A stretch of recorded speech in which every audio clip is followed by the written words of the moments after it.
Dragons will rule the Seven Kingdoms for the next 100 years. Just as they did the last.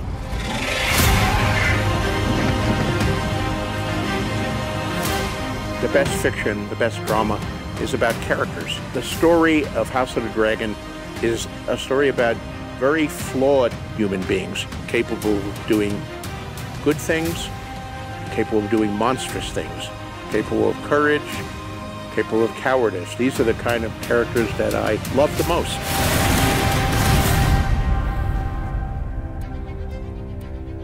Game of Thrones begins roughly 298 AC, almost 300 years after Aegon's conquest. House of Dragon takes place a couple hundred years before Game of Thrones.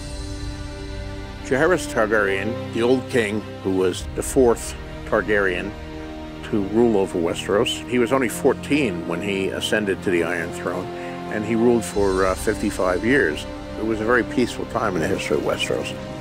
It was a time of prosperity. King's Landing really grew enormously. It was a good time. Viserys I, who is the heir that was chosen by the Great Council, when Jaehaerys passes away, he takes over, and he is now reigning over the Seven Kingdoms. There were a lot of Targaryens at that point, and you can see how the seeds of war are sometimes planted in a time of peace. People die, and the sons take over for fathers as lords, and they don't necessarily think they're bound by their fathers' allegiances or decisions or vows. So little by little, the seeds are sprouting. Game of Thrones focused on the Starks and the Lannisters. For House of the Dragon, the Targaryens themselves, the House of the Dragon, are at center, but two of the biggest players in the Dance with the Dragon Civil War are the Velaryons and the Hightowers. In terms of history in Westeros, the Hightowers are the oldest. They've been there for thousands of years. Their seat of power is Old Town, which was for many hundreds and thousands of years the biggest city in Westeros. They're a very rich house. Old Town is wealthy from trade mostly. And in the center of it is the High Tower, for which the Hightowers take their name. Lord Hightower is in Old Town, ruling over his domains in the city.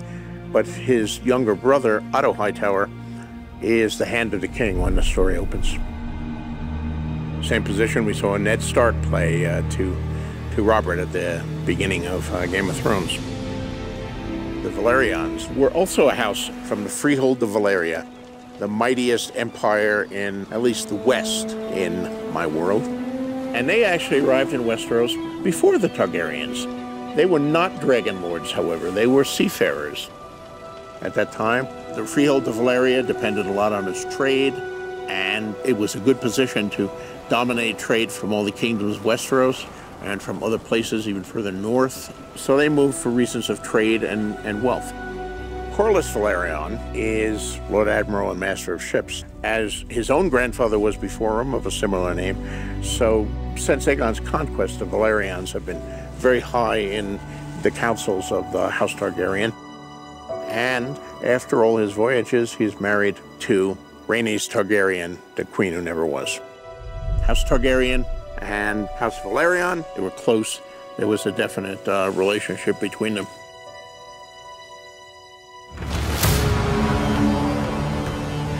The Targaryens are also an ancient house, but they're not an ancient Westerosi house.